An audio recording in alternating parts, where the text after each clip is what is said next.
একাত্তরের স্বাধীনতা বিরোধী দলটিকে বলতে চাই, আমাদের কারো প্রতি কোনো বিদ্বেষ নাই। আপনাদের অনেকেরই জন্ম স্বাধীনতার পরে, কিন্তু যদি মুক্তিযুদ্ধ সম্পর্কে কোনো বক্তব্য আপনারা রাখেন, তার আগে আমরা মুক্তিযোদ্ধারা মনে করি 1971 সালে দেশের জনগণকে হত্যার সম্মুখীন করেছেন। বিশ্ববিদ্যালয় শিক্ষকদেরকে 14 ডিসেম্বর তারিখে হত্যা করেছেন।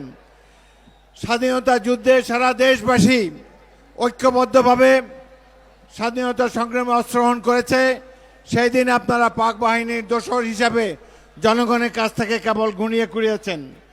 যাই হোক, বক্তব্য রাখার আগে আমরা দাবি করি আপনারা আগে বাংলাদেশের সাধারণ মানুষের কাছে 1971 সালের অপকর্মের জন্যে, স্বাধীনতা বিরোধী কর্মকাণ্ডের জন্যে জনগণের কাছে ক্ষমা চান।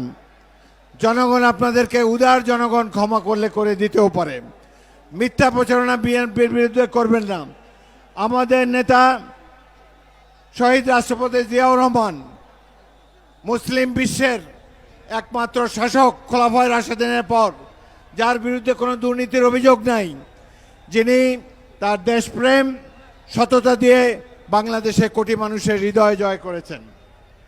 আরেকটি কথা বলতে চাই, আমি দ্বীপ জেলা ভোলার প্রতিনিধি। বাংলাদেশের সবচাইতে সমৃদ্ধ জেলা ভোলা। আমরা 5 ট্রিলিয়ন সিএফটির বেশি গ্যাসের রিজার্ভ রয়েছে। ভোলাকে এই গ্যাস ব্যবহার করে আমরা আরও সমৃদ্ধ করতে চাই। বাংলাদেশের জনগণের কল্যাণে আমরা গ্যাস উপহার দিয়ে ভোলাকে বাইরের দুনিয়ার সাথে, মূল ভূখণ্ডের সাথে একটি সেতুর মাধ্যমে যোগাযোগ করা প্রয়োজন বলে আমরা মনে করি।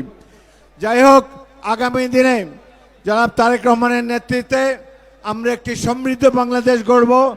যেই স্বপ্ন ধারণ করে আমরা মুক্তিযুদ্ধ করেছি, যেই স্বপ্ন ধারণ করে শহীদ রাষ্ট্রপতি জিয়াউর রহমান স্বাধীনতার ঘোষণা দিয়েছেন, আমরা সবাই মিলে বিএনপি এই স্বপ্নকে বাস্তবায়ন করতে চাই।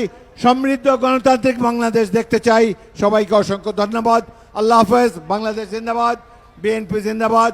শহীদ জিয়া, খালেদা জিয়া অমর হোক।